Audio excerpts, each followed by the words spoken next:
If the Three Stooges, no, not us three, tried to start a UFO religion, it wouldn't be any more ridiculous than the one started by Billy Meier. Claiming to have telepathic conversations with extraterrestrials, Billy Meier has dedicated his life to making hilarious and absurd claims, based mostly on lies and deceit. But hey, don't take my word for it. Listen to this episode and draw your own conclusions. Just be aware of Michael Horn, Meier's publicist extraordinaire. I'm Mike. I'm Ian. And I'm Dave. If you're the type of listener who believes all of our UFO stories, stick around. Because if you're buying this one, we have some bad news for you about Santa Claus and the Tooth Fairy. This is Necronomipod. Billy would have been about, 35 then, I think. 37, right. Yeah. These are when the contacts resumed. Yeah, he's got his family started, and he's standing there, and he's got his little camera out, and they're telling him that they've decided they want him to start taking photos, and they want him to seek publicity. Mm-hmm. They want him to tell his story to the newspapers and magazines and draw attention to himself. That I think they just really wanted to see, what was going to happen. It was kind of like an experiment for them. Well, Billy does. He shoots a couple of rolls of film, and she says, well, I'll be back every week. I'll send you telepathic messages. We'll get together. I'll answer your questions. You can take more photos, and let's play it by ear and see how things go. So did you guys know, I just learned this, maybe it's a thing everyone knew, I've been living under a rock, odds are probably, that like women or a lot of females have a thing for guy in gray sweatpants? I don't even know what that means. I was enlightened by some of our listeners recently that there is like a whole fetish for like the fall and the winter because guys wear gray sweatpants. And I think it's because you can see like the outline and the bulge of the armadillo in the pants. But it's just a thing. I had no idea. Yeah. Why only gray? I think because it shows the color better. Like black kind of masks the outline and the bulge, I think. Interesting. I wouldn't be the one to ask. Ian, you heard of this? No, I've not. I rock gray sweatpants all the time. I had no idea. I mean, I'm not really going out in public in gray sweats typically, but I didn't realize that a few times I do, I'm just being looked at like a piece of meat. Girls are thirsty out there for your pants. Really thirsty, I guess. Yeah. So, you know who sees me in my gray sweatpants is the raccoons at Speedway at 2 a.m. That's who sees me. There you go. I'm sure they love every second of it. They're appreciating that bulge, checking out your meat. So yeah, guys listening out there, apparently the females love the gray sweatpants. So go get yourself a new pair of nut huggers, and really, if you need to stuff a sock in there, go for it. Who cares? Women can wear push-up bras. We can stuff socks in our pants. There you go. No big deal. So yeah, that's a thing. Well, thanks for enlightening us. Yeah, that's about all I got. I'm exhausted tonight. I stayed up way too late last night. That's too bad. What were you doing? Just drinking by yourself? Like always, because no one drinks with me. I'm just tired, so I'm going to have to get carried through the show. I do have another note, though, actually, for our patrons, just the schedule for the bonus shows. I think you already had one this month. You will be getting all 3 bonus shows, as you always do this month, but they might come out at odd times just because of our schedule and having to make some changes. So you might not get the bonus shows the next upcoming few Saturdays, but you will get them all this month, we promise, and we will be keeping you up to date on social media when those will drop, but you will have all 3 by the end of the month. So, great update. Thank you. Just wanted to make sure they were aware. All right, let's have some fun, because this guy, something. Ian's been looking forward to this episode for weeks. Love this guy. He could not wait. I believe he actually, in one of his texts to us, Dave, said, we may be getting a call from a publicist. I think I did hear that. So I'm ready to shred some motherfuckers. What do we got, Ian? Well, tonight we are going to be covering the UFO case of Billy Meier. In 1942, 5-year-old Edward Albert Meier, later known as Billy Meier, wandered far from the farm he lived on in the countryside of the Swiss town of Bullock and deep into the woods. Here he came upon an elderly-looking man named Sfath, who was standing in the forest wearing an outfit that resembled a deep-sea diving suit without a helmet. Any context to go along with that? Scuba Sfath from Big Daddy. Scuba Sfath, damn you! one way I've read this was that he was out like doing something with his dad, and he saw this UFO kind of fly over, and he followed it and wandered into the woods, and Sfath was standing there. That's the way that it's out there, or that's the way that this story is told a lot. What's the other way? He just appeared there in the woods? Yeah, for whatever reason, Billy Meier's just walking around at 5 years old and out in the middle of the woods. It's always safe to let your 5-year-old wander around in the woods. Especially in 1942. Well, the Swiss were neutral. There was nothing going on over there, right? Still, go listen to Missing 411, available in the archives. True. Despite the man's odd appearance, Billy did not fear him, and the two started a conversation telepathically.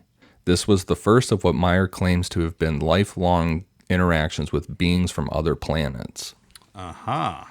Starting strong here, Ian. Starting strong. Liking this story.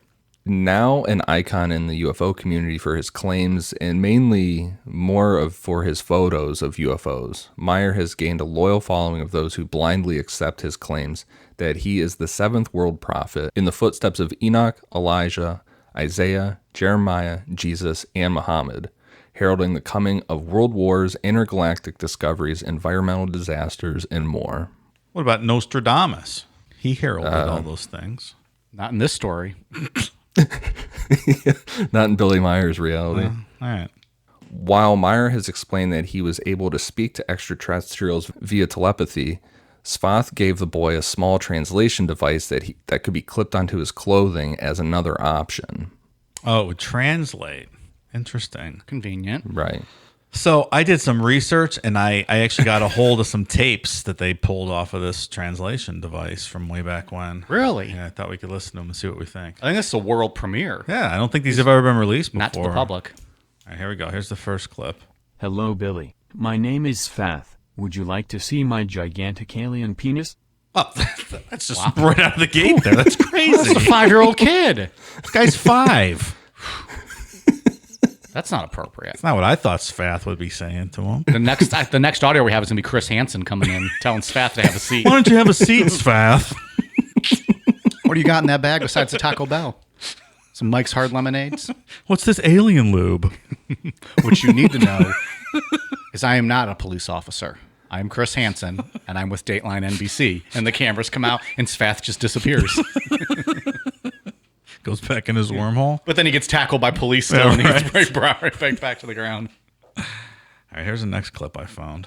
Hello, Billy. Is your father's name Oscar? Because I could go for a 5-year-old wiener right about now. Get it? An Oscar Mayer wiener? LOL. LOL. This is Sfath's a joker. Oh, good Lord. LOL. And 42 who's LOLing this guy. He's petter-ass. A real petter-ass. Oh, man. Overrated hot dogs, by the way. Oscar Mayer. Terrible. Yeah. What's your favorite brand? Store-bought hot dogs. We never talked about this one. Nathan's. Nathan's is really good. I like Sugardale, though, still. Those are the cheap, They are not cheapest you can buy. Those no? are not the cheapest. No, sir. That's the garbage They're about as much as the what's the other one that Michael Jordan used to do? ballpark. Yeah, they're about as much as Ballpark. Yeah.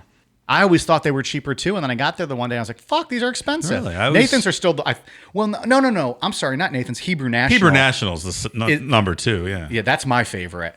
Yeah, they're all beef. The other stuff's pork scrap Yeah. that they swept off the floor at the end of the night.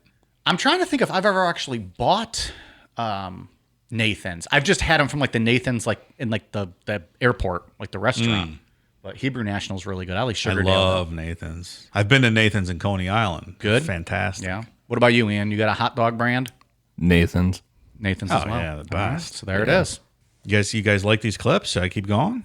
We might as well, of course. It's kind of an insight. love it. into world I'd love to hear it. exclusive. Yeah. We discovered a pedophile alien race. Yeah. That's all you can say about it. All right, here we go. Billy, don't tell anybody about this. If you do, 70 years from now, 3 idiots from Necronomipod will be making fun of you. Don't become the butt of their jokes. Billy he didn't listen to his advice. Can we change our show name to Necronom My Pod? Sfath just didn't know how to pronounce it, I guess. All of our female listeners around the world are now changing the name of their vaginas to Necronom My Pod. You can't enter my Necronom My Pod.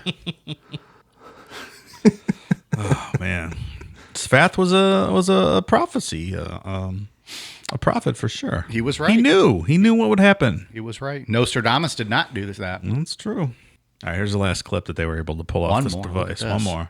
Billy, 50 years from now, Mike's nickname in college will be UFO, unlimited fucking orgasms. How about that? He knew you. He really did. That's kind of creepy, actually. Whew. Why were they talking about me back then? See?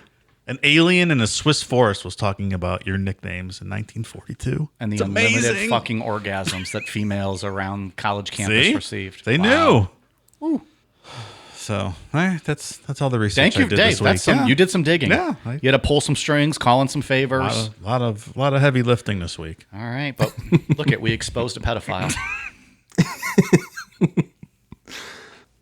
Well, in an attempt to make sense of the turn that his life had taken, the young Billy Meier confided in his parish priest, explaining his experiences with Sfath and telepathic communication.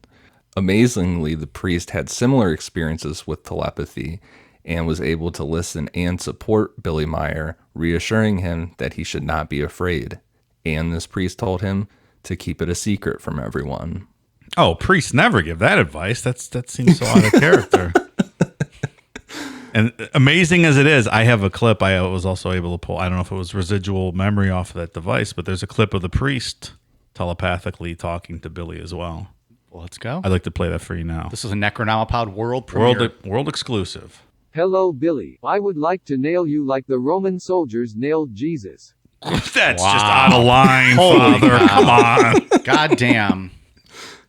He should be kicked out of the priesthood. I don't even know what to say about that. It's outrageous. I'm really glad that we had nothing to do with those and that we just found those tapes and are just playing them. Yeah, just trying to get the news out there to the public so they're aware Investigative of these things. Investigative podcasts over here. Yeah, Podcasters. That's what we do. Shame on you, Father. Meier was said to have mentally aged at such a rate from all of his communications with Sfath and all the information he was given that he had the maturity of a 35-year-old man when he was only 7 years old. Oh, so he was the opposite of you two. I was just going to say, what's funny about that is I'm almost a 35-year-old man, and, I've been told I have the diet and the maturity of an 8-year-old, so... Hey, can I get some pizza rolls and watch men in tights roll around all night? Not at all. Sounds fucking awesome. And then Ian and I will dissect the tights and what we liked and didn't like about them. Ian, you said you were going to go home and try the pizza rolls and hot sauce. How was that? It was good. I mixed ranch and hot sauce together. It was amazing. Yeah. There you go. I didn't mix them when I first tried it. I tried the ranch and then I tried the hot sauce. And separately, I actually surprisingly thought the hot sauce was better. I might mix them next time and see how that goes. Who would have ever thought dipping pizza rolls was like a big thing? Yeah. Maybe the girls are onto something with the gray sweats. All right. Time will tell, Mike. I'm going to start. I think I'm going to start. I'm going to start an OnlyFans. I just wear gray sweats. Like Gray sweats and eat dip your pizza rolls. Yeah. I'll seductively dip and eat my pizza rolls. No nudity. I'm still going to wear, my NASCAR shirts and my gray sweats, and maybe I'll have one of my title belts over my shoulder. How much are you going to charge for unlimited monthly access? $65 a month for a guaranteed one photo and no direct messaging, because just stay away from me, weirdos. Will your BTK pose pics be included in this $65? People still ask about that. I know. I don't know if that's going to happen. You lied and didn't I did not follow lie. through. Well, yeah, I mean, in college, my nickname was Mr. No Follow Through, because I'd be like, I promise I'll call you. Sure, I will not call you. I think we made a real connection here tonight, honey. Go ahead and wipe my jizz off your tits and get out of here. God damn. It's the best 8 seconds of my life, honey. Yeah. Now you got to go. My pizza rolls are ready. Wrestling's coming on. Yeah, come on. It's 8:53. Monday Night Raw starts in 7 minutes. Get out of here. His journeys with Sfath took him not only through space, but through time, in which he saw himself in previous lifetimes and the future of the world, along with back in time to take pictures of dinosaurs, which we will get into later. It's a great dinosaur pic, by the way. Very believable. That's right. And authentic. I did see him. You guys, Ian was so excited for this episode. He sent us pictures weeks ago. I was like, okay, I'm not even going to look at these until it gets close to the time, and I still have them. We'll post them. They'll be on the socials. Oh, yeah. Meier maintains that he became aware he was put on Earth to assist mankind in its development of consciousness and began writing down what he was learning, creating works on meditation and moral codes of conduct, detailing the principles by which humans should live their lives. I think Buddha already took that job. Sorry, Billy. Probably did it better too. Yeah, a lot better. So with that, with the background on, a little bit of the background on how Billy came to meet Sfath and what he feels his role is in this on this Earth, let's get into where Sfath came from. In the world of UFOs, there are people who believe in different races of aliens. For example, the Greys that we've talked about numerous times, and David Icke's reptilians. Another popular and peaceful race of aliens that's connected to the lore of UFOs is the Pleiadians.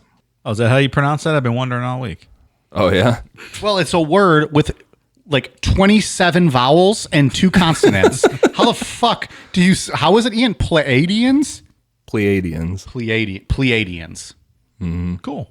Okay, there it is.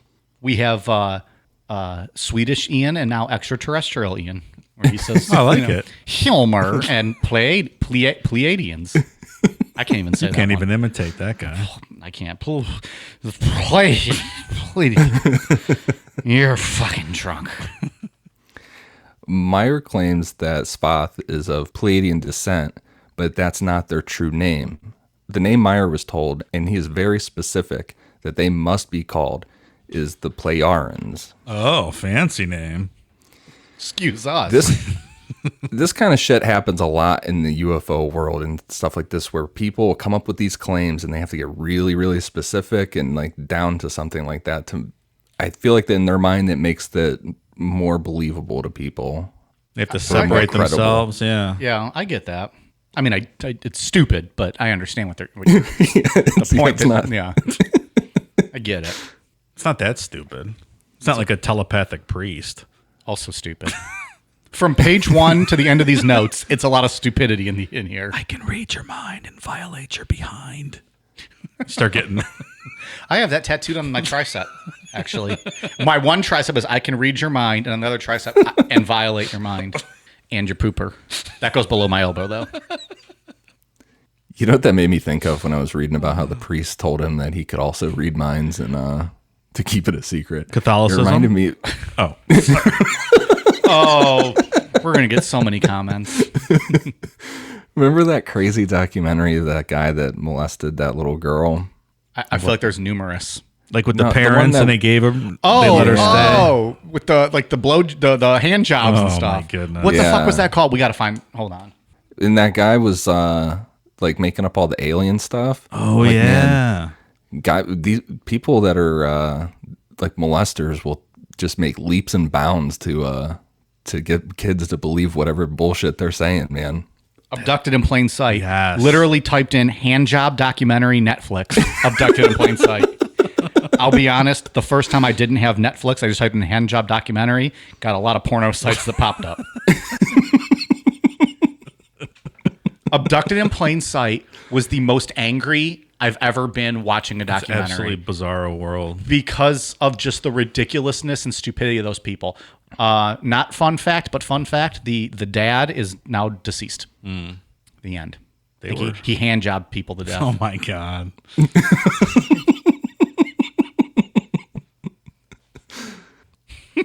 There was like there was memes going around of that guy, like with just hilarious captions. It was crazy. Now I'm gonna start looking some up when Ian's talking. You guys are about to hear me start laughing. That was something else, that show. UFO researcher and author of exopolitics.org, Michael Sala, PhD, believes that beings from the Pleiades star cluster are distant cousins to humans. Sala says that the Pleiadians are motivated to connect with humanity out of concern for Earth's future. Oh, that's nice of them. Yeah, they're in the lore, they're all, super peaceful, gotta take care of your planet and all that kind of stuff. Ian, by the way, Mike's not paying attention. He's looking up memes. He's laughing to himself over there. I just texted you guys 2 memes. The first one is so good. Hold on.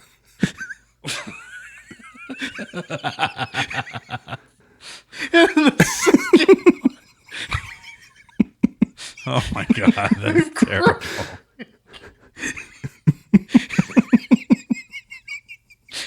That second one. It's like reaction. Okay, I'm done. Oh my God, I am crying. Oh, that's brutal.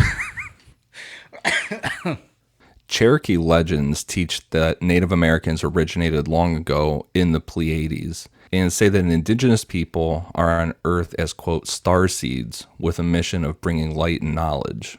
The Navajo called the Pleiadian star cluster the, quote, sparkling suns, and the Iroquois called to the constellation for happiness. The Lakota and Dakota people say their ancestors are from the Pleiades. It looks like a lot of cultures have this same sort of, cultural lore going way back associated with that constellation. Yeah, except without telepathy. Well, possibly. Yeah, right. Hey, Billy, it's also Father called Bob. What are you doing? Like Billy's in bed at night, and Father Bob hones in on his signal. Hey, Billy, you're touching your pee-pee. Can you telepathically send him a voicemail? Billy's not in right now. Billy's out with Sfath right now. Sfath. Sfath, whatever. Sfath. Also called the Seven Sisters, the Pleiades are a group of stars in the Taurus constellation. Astronomers refer to the group as M45. The designation comes from the work of 18th century French astronomer Charles Messier, who identified and cataloged astronomical objects, and at a distance of 444.2 light years, it's the closest star cluster to Earth. So there's some reality in the Pleiades star cluster, and it, like you said, Dave, a bunch of cultures having beliefs that link to that star cluster. Yeah. Well, and the closest makes it easiest to see, right? Maybe, possibly. That sounds right. So we'll go with it. I'm not exactly sure. That sounds okay to me. Or like the most people on Earth could see it the brightest. Something like that. Works for me. Yeah, all right. I'm more of a social sciences guy, Dave. Quit blowing my mind with all this scientific research and data. I don't know that much about astronomy. I do like astronomy. Yeah. It's very interesting. I wish I would have, I don't even know if I had classes back in college that were astronomy focused, but I think it's fascinating. Yeah, I agree. Not astrology. That's fucking stupid. That's weird. According to the lore, the Pleiadians have a distinct Nordic or Scandinavian appearance. So they basically look like white people. Their lifespan is around 700 years. And while they are, in evolutionary terms, still a work in progress, they are far more emotionally and spiritually developed than Earth humans. Yeah, most Americans are a work in progress, so that's all right. That's what you want to call it. So let's get into Billy Meier's life after Sfath. Yeah, let's. After he met Sfath, and he's on his journey now, being guided by Sfath and the Pleiarans. This is where the story gets serious now.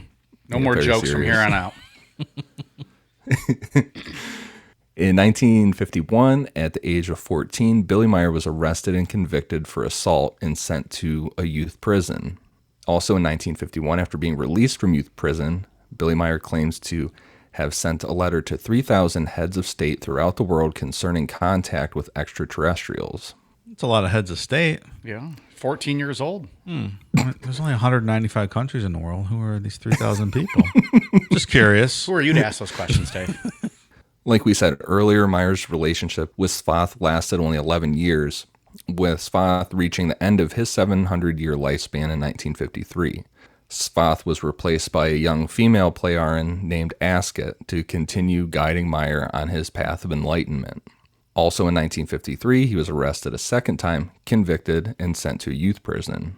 What was he arrested for that time? Assault again?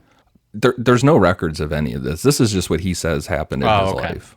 Muscoozy. I mean, his name might not even be Edward Meier or any of it. You can't confirm literally anything about this person cannot be confirmed. Right. So we'll put this in the same category as the Betty Hill story. Literally, most of this is probably just made up bullshit. Got it. And also, let's not skip over the fact that he met his best friend when he was 689 years old and only got to spend 11 years with him. It's a tragic tale. I think it is.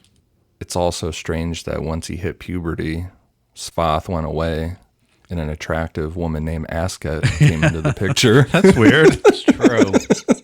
Tisket, a tasket, time to go fuck Asket.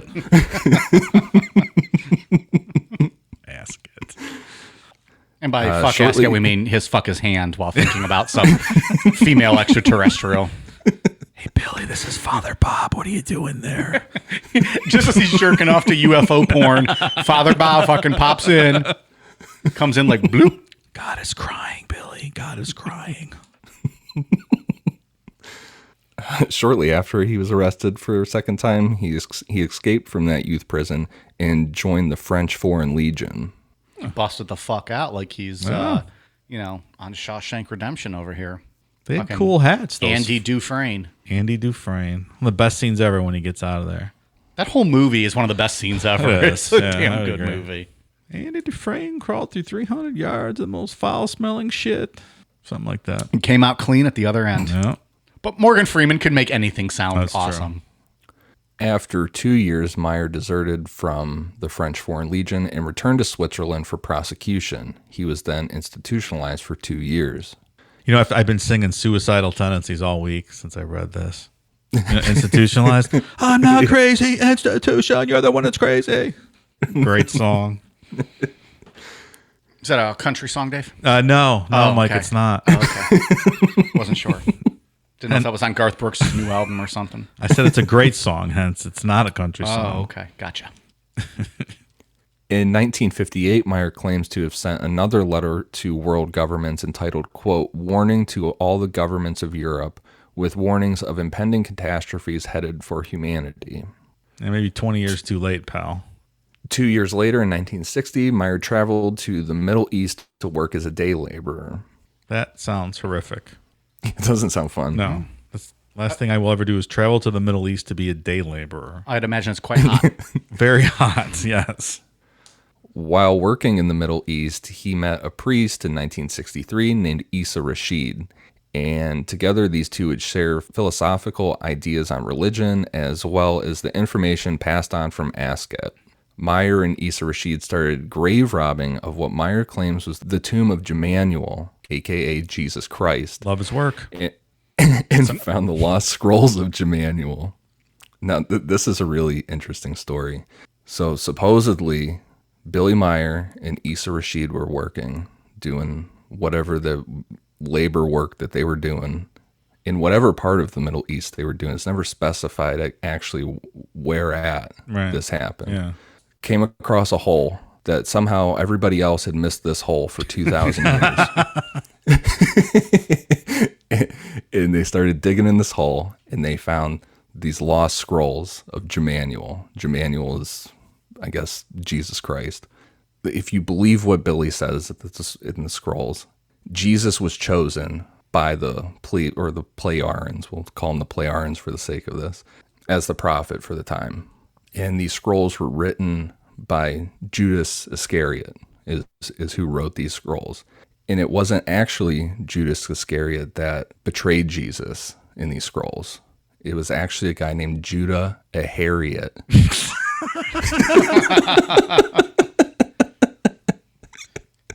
Yeah, that's not how Greek translations work, Billy. That doesn't even make sense.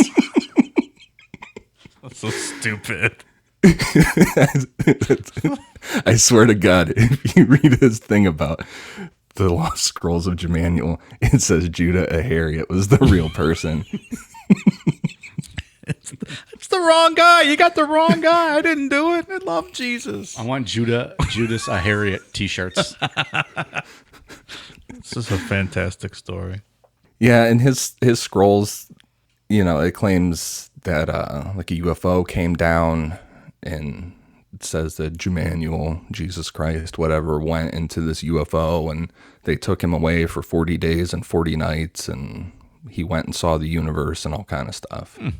I think they do And that. what was real convenient, what was real convenient about Billy's time traveling with Asket is she was able to take him back in time to hang out with Emmanuel for 4 days. Oh. So he went back and hung out with Jesus Christ for a bit. Wow. Son of a bitch. Sounds fun. You know, Last Supper and stuff. Yeah. It's neat. Think they had B-dubs at the Last Supper? Maybe. I would at mine. Yeah, you would, wouldn't you? I'd have traditional and boneless wings for everybody. Anyways, bonus show. Check it out. Patreon.com/Necronomipod. A mid-show plug. I like it. Only $5 a month. You get access to 3 bonus shows a month and a happy hour Zoom with us once a month. It is fun. That's only the $10 one, though. Well, that's for tech. That's true. The bonus shows for $5. You want the Zoom and early access to the Sunday shows like this one, $10. That's a super duper tier. It is. I think that's what we call it, right? The super duper tier. Yeah. In 1964, the year after he was traveling back in time to hang out with Jesus, he took his first known photos of UFOs while in India. That same year, he was expelled from India on charges of vagrancy. In 1965, Billy had his left arm partially amputated because he was hanging it outside of the window of a bus when it crashed. Hey, it could have been a lot worse. Ask that girl from Hereditary, right? Yeah. Oh, shit. Yeah. Goddamn. Then 2 years later, in 1967, he met and married a woman named Calliope, who, unlike Asket, is a real physical human being that can be verified that is alive. All right. I'm a real boy.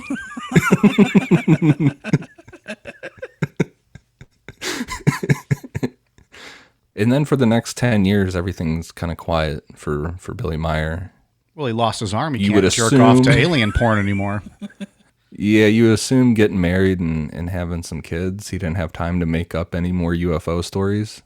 But once his kids got a little True, older, yeah. yeah, Fatherhood. It happens, right?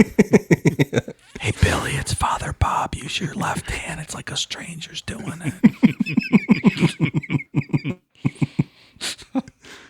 After his kids grew up a bit in 1975, at the age of 38, he founded Fiju. It feeds you the too, free- motherfucker. Come at me like that. The free community of interests for fringe and spiritual sciences and ufology. The fuck is that acronym? It's a bit wordy. That's a bit much. Come on. Yeah. I feel like the other UFO groups would frown upon this one. Everybody in the UFO community frowns upon Billy Meier. But I mean, we all know the acronym game is big over here. But it doesn't even map up to any of those words. No, it doesn't. I Like- can't even place how that works. 64% of the words in this name are not like represented in the acronym. Like there's no S's. Yeah, I don't get it. I'm rolling out Biafra next week. Oh, yeah? Billy's a fucking asshole. Yeah. I would join. new I would join. organization. I would join. Take my money. Kind of reminds me of Children of God when, what's his name? David Berg. David Berg. No, I think it's L. Ron Hubbard. Trust me, guys. I know my episodes. It's L. Ron. When he had the 5 Fs, but like half of them didn't even start with the letter F. Oh, yeah. It was like the third letter. Like, It was like effective. effective, Ian. It was effective. Yeah, he had his made up word in there. He fucked it. He's like, I'm going to shoehorn this acronym right in here, and it's going to work just like this. Impromptu F. Mary Kill. All right. David Berg, Marshall Applewhite, L. Ron Hubbard. Oh, my God. Oh, jeez. F. Mary Kill. All right. You got to kill Berg. Fucking pedophile. Yeah.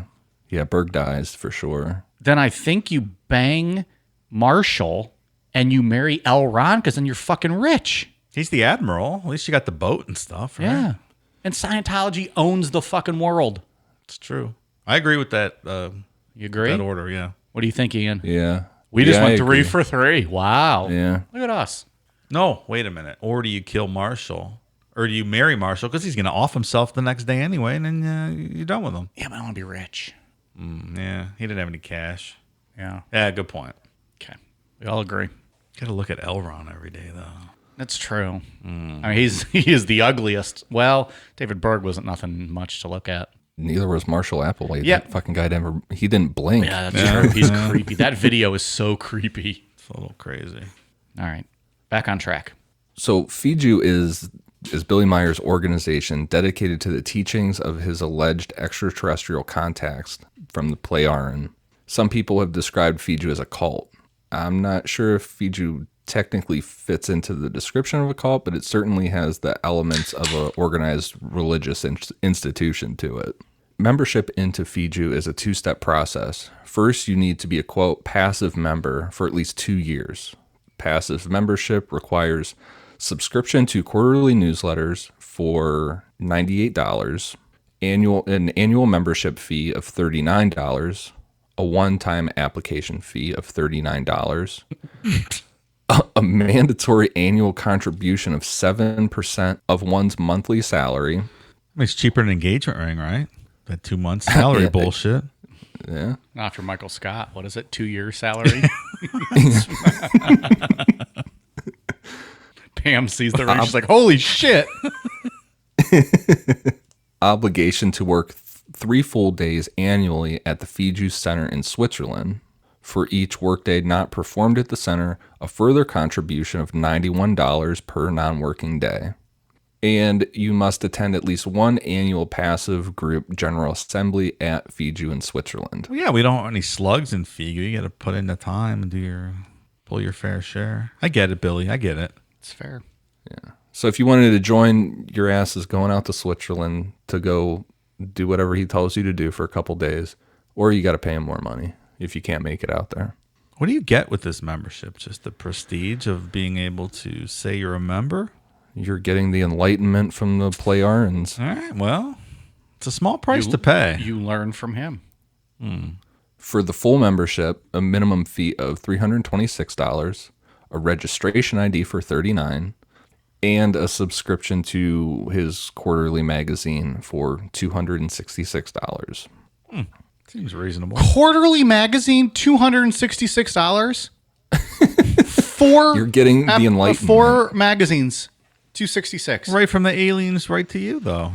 Look, I wouldn't pay $266 for a quarterly subscription to Shawn Michaels Tights magazine that would be shipped to me every 3 months. I still wouldn't do it. I think you would. I might, but not for this.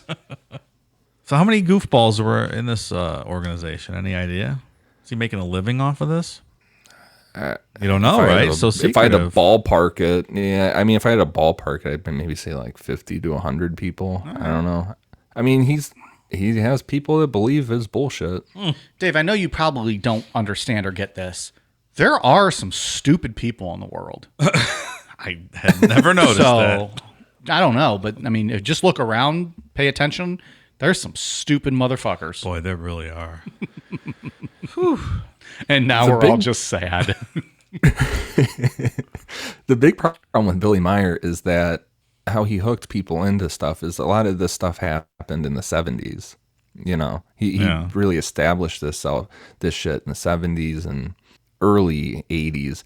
He didn't anticipate the internet coming along. That's a good point. Yeah. They never do, huh? Yeah. Well, I mean, who would have? I mean, the internet's something pretty tough to predict. Yeah, but just thinking back to a lot of these scam guys over the past, 30, 40 years. Internet did them no favors. Nope, did not. In the late 80s and to early 90s, Billy Meier had pretty much stopped presenting physical evidence for his alleged extraterrestrial contacts and instead concentrated on his, quote, spiritual teachings that were based on his alleged discussions with the Pleiaren in what have become to be known as the, quote, contact notes. These documents contained alleged prophecies and predictions as well as a, quote, philosophy of life as professed by the Pleiaren. Interesting. Hey, Billy, it's Father Bob. I could go for some physical evidence from you. This whole time, Ian's been looking forward to weeks of us shitting on Billy Meier. Nope, Dave just took his one opportunity to make it all about the priesthood. This turned into a priest bashing and not a Billy Meier bashing. So what are your thoughts at this point in the story, Mike? Are you believing this? This is much more believable than like Fire in the Sky and Betty Hill. I thought you would think that. and what was the one in Florida? The Ed Walters, Gulf Breeze. Gulf Breeze. Yeah, this might be the most believable one for sure. Interesting perspective. Yeah. Ed Walters is 100% more believable than than Billy Meier. I agree. You mean the guy running around in his underwear in the bushes, shooting up at a blank sky, going pew pew pew? Well, and they found the model of the UFO in his attic years later. Right. Yep. Speaking of model UFOs, I think it's a little foreshadowing here, isn't it? I think it might be. Yeah. Well, Mike, I think it just might be. Yeah! Boom, boom, boom, boom, boom, boom, boom. I just rewatched, speaking of The Office, the one where Andy's in Sweeney Todd and Michael auditioned for the show and he did an entire episode of Law & Order for his audition. Remember that one? It's so good. Like we said earlier, all this physical evidence is what made Billy Meier such a popular figure in the UFO community, especially the pictures. The pictures are the big one. There is a piece of metal that he claims is not from Earth, but specifically his alleged photos of the UFOs and the Pleiadian contacts are what made him famous. Which is just mind-boggling after we get into talking about this.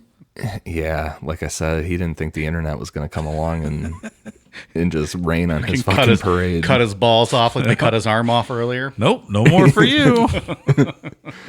There are numerous photographs online and lots of debunking from a guy named Phil Langdon and Derek Bartholomew. For our episode, we're going to focus on Meier's famous, quote, wedding cake UFO and photos of his Pleiadian guide, Ascat, and his infamous dinosaur photo. So we're literally going to focus on these three ridiculous and absurd statements and evidence that he submitted, and then we will rationally, factually, and intellectually debunk them. We'll be right back. Is there something that interferes with your happiness? Something preventing you from achieving your goals? BetterHelp Online Counseling is there for you. Connect with your professional counselor in a safe and private online environment that's totally convenient. At BetterHelp, you can get help on your own time at your own pace. You can schedule secure video or phone sessions, plus chat and text with your therapist. They offer licensed professional counselors who are specialized in depression, stress, anxiety, relationships, sleeping, trauma, anger, family conflicts, LGBT matters, grief, and self-esteem. Anything you share with your BetterHelp counselor is kept completely confidential. If you're not happy with your counselor for any reason, you can request a new one at any time for no additional charge. BetterHelp offers 3,000 U.S. licensed therapists across all 50 states and also has services available worldwide. Sign up is simple, and you can start communicating in under 24 hours. Financial aid is also available for those who qualify. And remember, BetterHelp is secure, convenient, and professional. Best of all, it's a truly affordable option. Necronomipod listeners get 10% off your first month with discount code NECRO. So why not get started today? Go to betterhelp.com/necro. Simply fill out a questionnaire to help them assess your needs and get matched with a counselor you'll love. That's betterhelp.com/necro.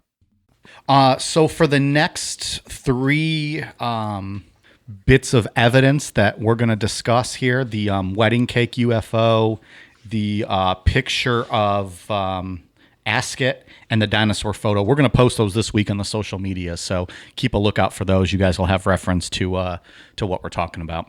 You can also probably just go ahead and type them in your Google machines, and they'll also pop up. But yeah, we'll post these photos after the episode comes out and people have time to listen, because they are absolutely fucking ridiculous.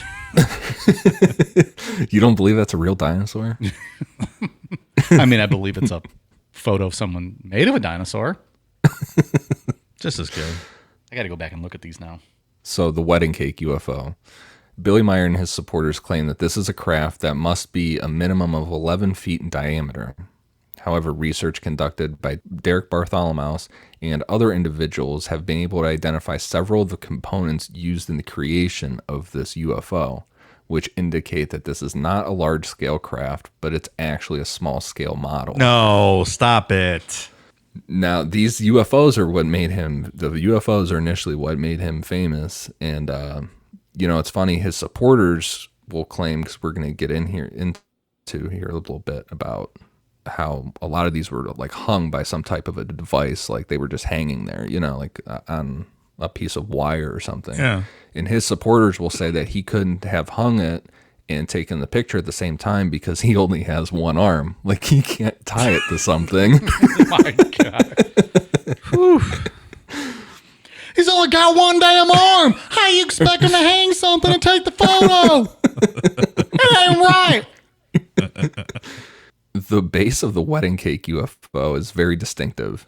It's composed of 4 circular bands with 3 well-defined ridges in between each band. In the second band from the top of the base, there is a small flat extension resembling a small wing or handle. There is something else that was available in 1975 that shares these same characteristics, and that is the lid to a storage container manufactured by Harcoster Drums Limited. The Harcoster Drums Limited is coincidentally the same type of container that Jeffrey Dahmer used to acidify his victims. Wow. There you go. There's a tie-in. Wow. Yeah. Available in the archives, Jeffrey Dahmer. The Harcoster Universal Container lid seems to be an exact match for the base of the wedding cake UFO. There's a picture from Billy Meier's organization, known as FIJU, and it clearly shows several of these containers in a storage room. Absolutely ridiculous. Oh, man. In the mid-1990s, Billy Meier was confronted with this information about Harcoster Drums Limited, and this is the explanation he provided for the identical nature of the base of the wedding cake UFO. This is an excerpt from one of his contact reports from 1995, and this quote is according to another one of his Pleiaren contacts named Ptah. So I decided I'm going to use the picture of this alleged wedding cake UFO. That was the teaser picture that we sent out for this episode. So there's that. And then we'll put the other photos out, after this episode drops. So anyways, clear that up. I was going to read this in some kind of funny voice, and then I saw how long this fucking quote is. Yep. So I'm just going to go ahead and plow through it normally. And I quote, "As far back as the 1920s, we worked with flying devices you have named the wedding cake ship, but they were only available for operations on Earth toward the end of the 1970s. This particular type of flying device was designed specifically for the Earth, and for this reason, we endeavored to transmit all of the necessary data regarding the vehicle's shape to terrestrial scientists in the form of telepathic impulses to assist them in developing flying discs on Earth." Well, it's awfully nice of him to share this knowledge. I don't disagree. It's very benevolent. Science. These Woo! Pleiarans. So did Billy pass out, or did the newsletter people get these contact reports every month? Is that kind of some of the information he disseminated to people? Yeah. So when you're part of FIJU, you get these contact reports. Got it. Okay. The telepathic impulses were primarily directed to space travel technologists, as I shall call these individuals. The scientific group consisted mainly of German engineers to whom we transmitted precise plans for the shape of the hull, along with some technical details we considered justifiable. These German scientists actually built experimental units using the plans that eventually led to the construction of somewhat workable flying discs. In accordance with our motives at that time, these discs were to be used to establish an air force that would be instrumental in achieving an early and worldwide peace. Political machinations, however, changed all of this very quickly into a war effort, which prompted us to discontinue the transmission of any further telepathic impulses to the German scientists. Moreover, these developments forced us to drop the project completely shortly after we intentionally transmitted some misinformation, which would render these flying discs ineffectual for war purposes. We'll tell them that the on switch is really off, and they won't be able to fly them. Reminds me of Independence Day when Will Smith's trying to drive and someone puts the he pulls back to go forward and someone switched the way to steer. This'll show them. So in other words, they're giving information to the Nazis in the 30s, right? That's how I'm reading this. But then they changed to misinformation, Dave. Yeah. Okay. They're helping, All right. the rest of the world. Some And they're not specifically telling them either. They're like projecting these thoughts into their head. They're not saying like, hey, go build this telepathically. Like they told Billy, hey, go come back and travel in time with me and take some pictures of some dinosaurs. They're just kind of nudging us along to build a helping build hand. some UFOs. All right. That's interesting. Yeah. It's a charitable group, really. Very nice. I like them. Some copies of these blueprints somehow survived since we were unable to retrieve every one of them. This presented no problem, however, since the remaining blueprints were extremely incomplete when they vanished. This last remnant consisted essentially only of drawings which merely depicted the outer rim and undercarriage of the flying object. Details of the lower half and the upper structure were no longer included, and it is precisely this outer rim with its undercarriage that survived on drawings over the past several decades, only to reappear around 1965. This reappearance occurred without our knowledge, for we had long lost interest in what had become useless drawings as far as we were concerned. Until now, that is. You informed Florina that some of you realized the shape of large container lids exist, which indeed look exactly like the lower rim of the underside of our flying objects and had a more than fleeting resemblance to the same structural features.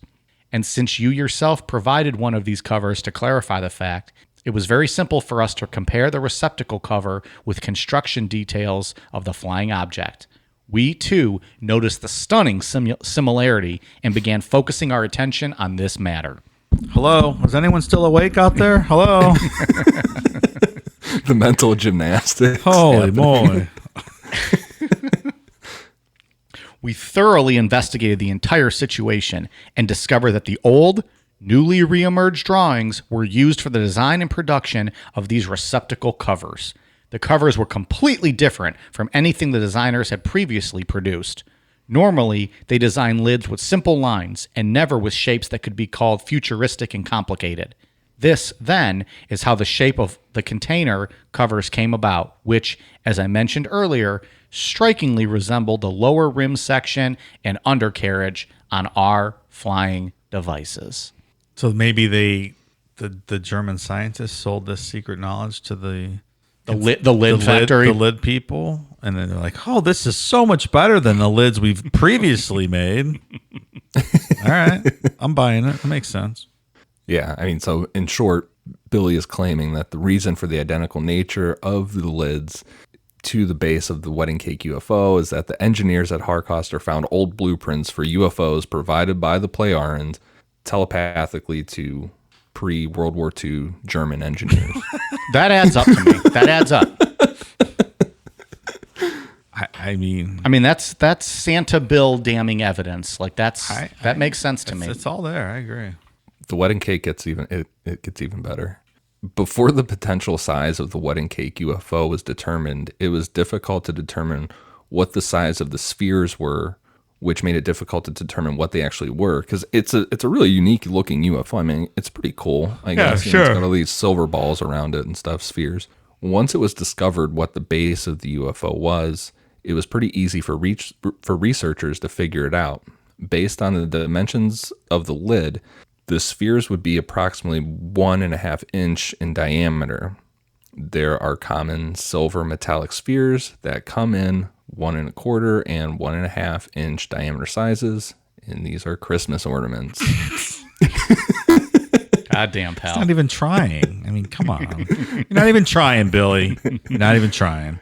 And there's replicas with that lid and silver Christmas ornaments made online, and it's the exact same fucking thing. So again, check out our social media post from the teaser picture for this episode, and there you have it.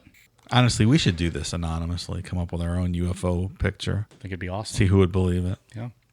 Well, we'd have fucking MUFON in our front yard. Right. Let's see if we can fool MUFON. And NICAP. Because fuck them, that's why. Next, we'll get into this is my favorite one. This is my favorite one. This is just so dumb. So sorry, I didn't mean to cut you off. This is just real, just unbelievable. Like this poor lady is just like, motherfuckers. That's me. Like we were talking about earlier, once Sfath died, he was replaced by a young Playaran woman named Asket to guide Billy around. In his 1983 book, quote, UFO Contact from the Pleiades, Volume 2, Meier included a photo of Asket, and then in 1991, he provided a higher quality version of this picture. In the higher quality picture, there's another woman on the left who Meier says is a Playaran woman named Nara. Researchers were able to discover the person identified on the left as Asket is actually the singer and dancer Michelle Delavave. Michelle was a longtime member of the Gold Diggers and the Dingaling Sisters who appeared on the Dean Martin variety show from 1969 to 1973. So she's a famous singer. Yes. It's like, no one will see this. I'll just snap a picture of her on my TV. Oh, man. Mike, didn't you date some twins nicknamed the Dingling Sisters in college? One on the shaft, one on the balls. Wasn't that their deal? I gave them the nickname the Dingling Sisters. Please. They weren't famous with it. I think they're on Pornhub now. Yeah, probably. You trained them. Yep. They're still searching for that cock as good as mine, but one of those porn stars one day will give them something that they like. Michelle still performs to this day and first became aware that Billy Meier had published photographs of her as being his extraterrestrial contact Asket in early 2007. Michelle contacted Derek Bartholomew's with further information that the other woman, Nara, was actually a woman named Susan Lund. Susan also appeared on the Dean Martin variety show from 1968 to 1973. And this is what Michelle had to say about the situation. I know that picture of myself and Susie is from the Dean Martin show when the Gold Diggers were guests on the show. I think it is about 1971, and I did wear my hair with little curls at the side of my face. It amazes me that he chose that picture. I guess it was when they did the reruns in Europe. I did not want anyone thinking I am causing any problems. I am simply stating the truth involved with these pictures. I just know a picture of myself when I see one, as anyone else would. I know it is from a segment when the Gold Diggers would sit around Dean Martin and sing beautiful ballads called Welcome to My World. That's a nice reading. Thank you. Yeah. I'm perfecting that voice. Yeah, I love it. That sounded exactly like her. I like how she's like, I just know a picture of myself, as anyone would. That's kind of creepy. Like, imagine being her and being like, this guy's fucking passing this around, saying I'm what? Ask it. It's just so bizarre. This guy. Did he live in Switzerland this whole time, or did he ever come over here? He was in Switzerland this whole time. Please, Americans are not dumb enough to buy any of this stuff. Well, there's a lot of them. He's got some documentaries on Amazon that somebody produced that are in favor of his claims. Really? Well, then there's people like me who I think I was texting you guys the other day. I finally canceled DirecTV, which is good because anytime I was really bored or there was nothing else on, I would throw on the fucking Scientology channel and I would sit there and have it on. Like, I wouldn't be watching it, but I'd be doing other things for hours. That's dangerous, man. I know. I think they're honed in on me. Their entire channel is just like a bad infomercial. There's corny, elevator music in the background, and they're just talking about like life and how great it is, and they're showing the beaches, and then like recently they've been showing like the proper way to protect yourself from COVID-19. Really? Incidentally, they gave out better points than most people in this country that would, have you believe. That doesn't shock me. Yeah, they did, talking about the mask and being safe and social distancing. Huh. But I don't know. I'm kind of turning. I think I'm a Scientologist. Interesting. So we're gonna do a rebuttal Scientology episode where we come out for them. You and Tom Cruise can do it. Yeah, and we'll stand on couches Nice. and jump around, and then I'll just ask them about Days of Thunder and being Cole Trickle, and Top Gun 2. Which is did that get delayed because of COVID? I think it did. I have such a boner for Preview that. looks for that good, movie. yeah. I can't wait. Billy Meier's response to being called out about the Asket pictures, quote, "Unfortunately, during my conversation with Ptah, he revealed that the two women depicted on the photos are not Asket and Nara from the doll universe, but two American lookalikes. These photos are malicious hoaxes and were switched upon the order of and in collaboration with the Men in Black." This motherfucker now is going to throw the Men in Black under the bus? No way, Billy. The Men in Black dude. can't even turn on a fucking recorder. How are Yeah, they going right. to do all this? And second of all, the Men in Black have much more credibility than this piece of shit. I guess my question here is, didn't he used to hang out with Asket? Doesn't he know what she looks like? How could he be hoaxed? Well, they were American lookalikes.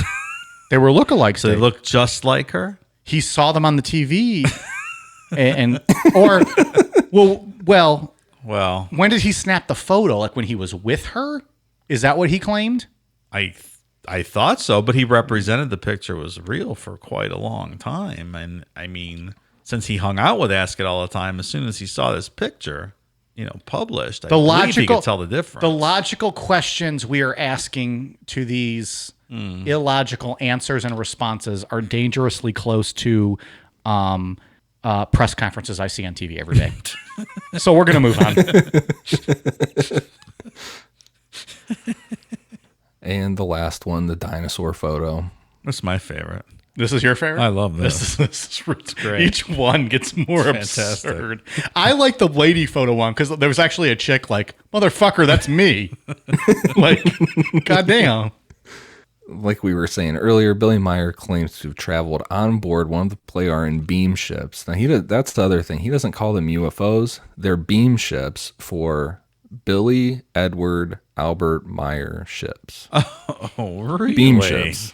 Yes. So he hopped on the beam ship and went back in time. And during one of these alleged trips with the Pleiarans, they traveled back in time to the age of dinosaurs. Meier then released a photograph of a pterodactyl as proof of him traveling back in time. They did it on Land of the Lost. I mean, it's possible. It's very possible. You remember Land? You guys are way too. I know young the for Land show. of the I don't Lost. really know the. Loved it. It was awesome. Was it a TV show? Like, Yeah, I don't know why I thought it was a movie. they made a silly movie later on. Maybe that's more in my lifetime. Yeah, when I don't watch that. I think it was Will Ferrell, wasn't it? I don't know. I think it was. What was better? Fuck, I had a question, like an actual question.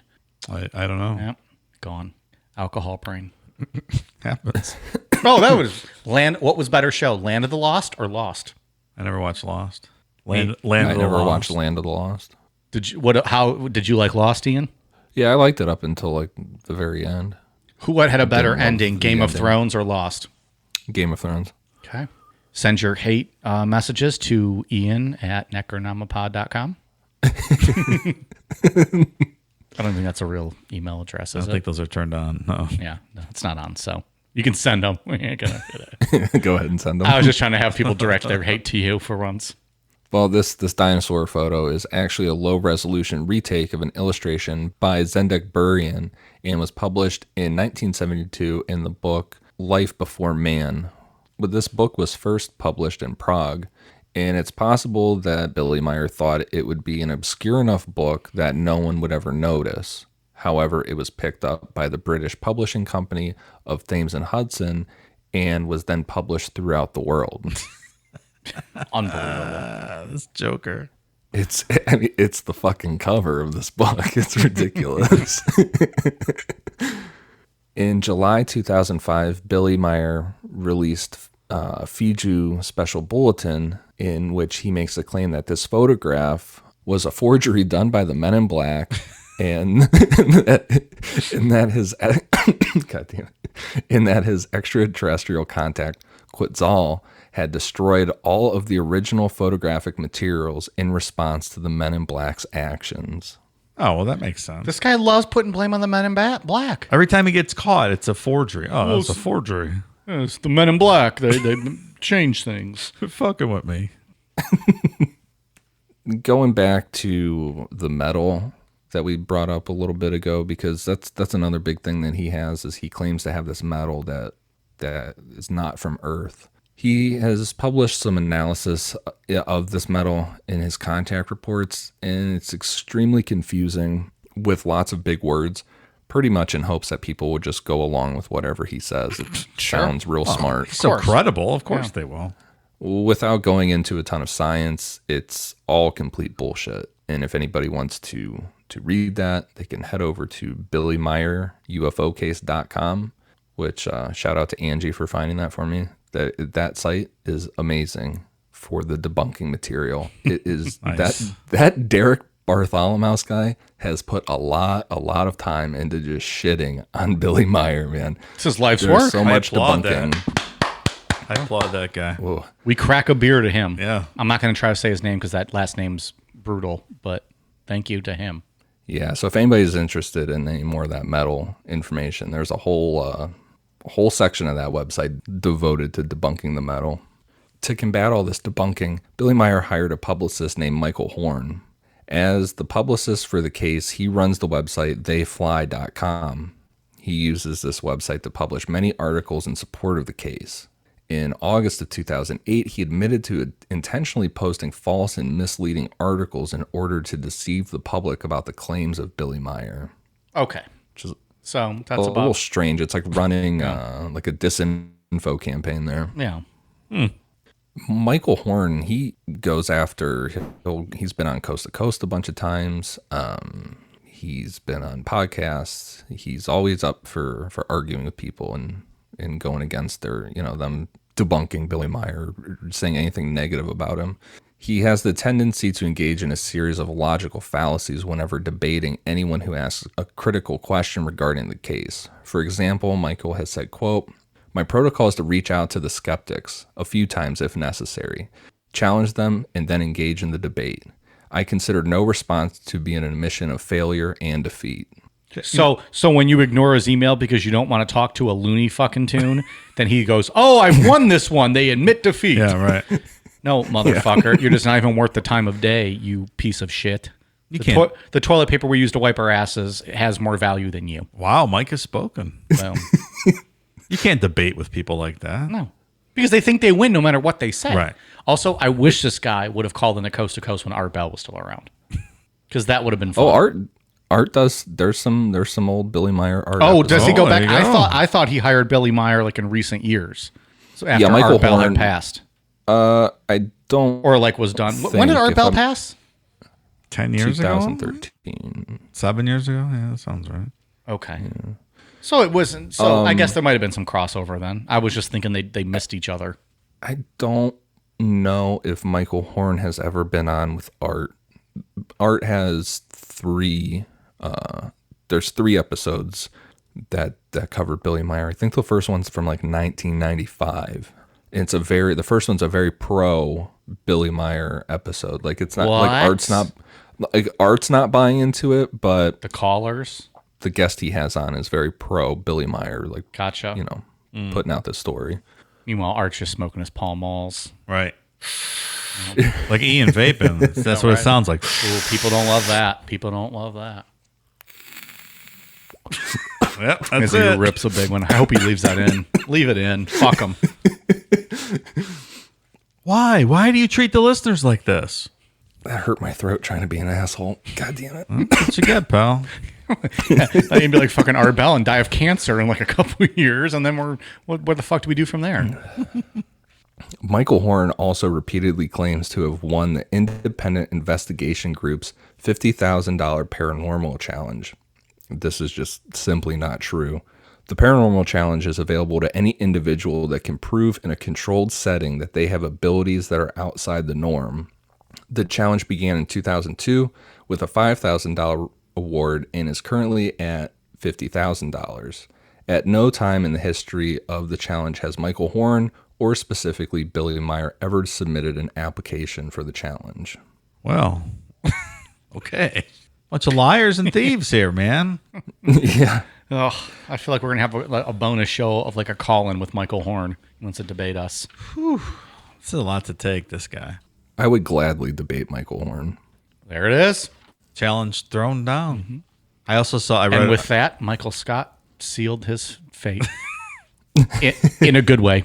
I read a story about an old movie from, I don't know, what was it, like 10 years ago about Billy Meier, and he claims to have had the information that 9/11 was going to happen 14 years prior. Oh, hey, So thanks he for the has heads that up, too. motherfucker. Yep. They told him But, all yeah. about it. Yeah, so now, conspiracy, you should be charged with a crime.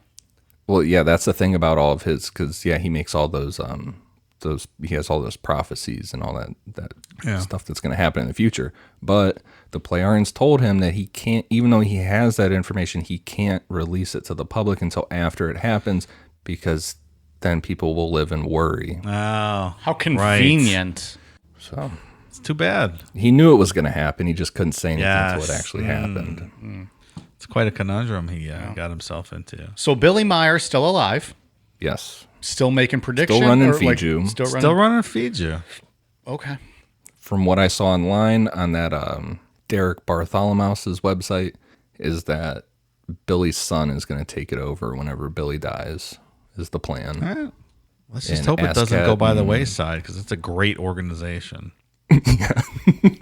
You notice there's not a lot of infighting as to who's going to take over when there's not a lot of money involved. That's Like- weird, isn't it? Like with Scientology and, right. you know.